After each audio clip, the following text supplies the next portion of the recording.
Yes, dolls, and you want to know how to play with dolls. Hey man, don't be talking to her like that. What's wrong with you? That's my boo. So, all these lies. He loves All you. right, You know he loves so you.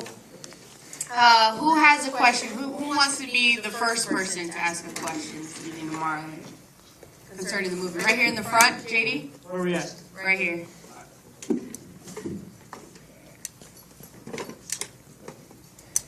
Just a quick question stylistically. Yeah, speak up. Just a quick question stylistically, seeing it's like the camera makes it, look like they're just splicing together a whole bunch of improv shots, and in the very beginning it says that, you wrote the screenplay, or Kurt wrote it. How much of it is actually written and how much of it is improv? A lot more is written than you would think was written. Like, we do have a lot that we actually wrote. We had a really, we had a long ass script. We had like 138 pages, and we only had 25 days to shoot, and then we cut it down to like 118. And then we improvised the top of it and did all this writing, so we probably shot like 180 pages.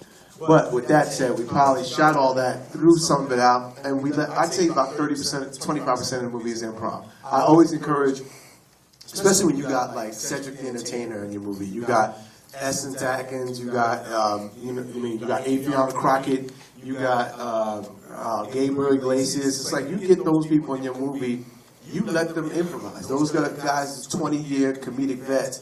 And me, I even though I wrote it, I look at the script and go, fuck this, I ain't saying this today. Because I just want to explore, see if I could top what I wrote, see if I could make it funnier. Because if I make the crew laugh and do something different, if I make, my cast members laugh, then to me, you find different kind of goals. So, I encourage improv. Next question. There in the blue. Good question, by the way. Two quick questions. Film student question. Right? Do you even like to watch horror movies? And how often do you have to watch the same movie over to spoof it? I do like horror movies. But I don't get scared by them like people normally get scared. Like when I see a movie and it's scary, like I saw The Conjuring, it fucked me up. I'm serious. That doll, the way she was like, it had me freaked out. And I was like, oh my God. So initially when that happens to me, something scary is, I think, funny. Like if somebody dies, I'm at the funeral cracking jokes because I don't want to cry. Because I look really ugly when I fucking cry. I do like horror movies. And The Conjuring was a really good horror movie. I tweeted about The Conjuring before it even came out, like, yo, y'all got to see this because this is good. But when I saw that doll and how creepy it was, I was like, okay, there's a story in this. So we watched The Conjuring, I'd say, about 10 times. And then we watched, actually 3 times. We only had 3 times because the movie was coming out, so we didn't get a chance to keep looking at The Conjuring. But there was, like, Sinister, we saw like 250 times.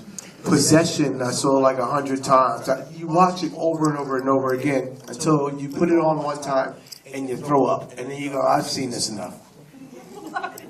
Yeah, you literally throw or just regurgitate a little bit in your mouth and then swallow it back down. You went from 10 times to 3 times, 200 times to 1 more time. I'm random. I'm ADD. You can figure this out right now? I see that. Were you confident in taking your chances with the racial slurs? Was I confident? Yeah, I was pretty confident to take chances because, look, I grew up in a melting pot of a neighborhood.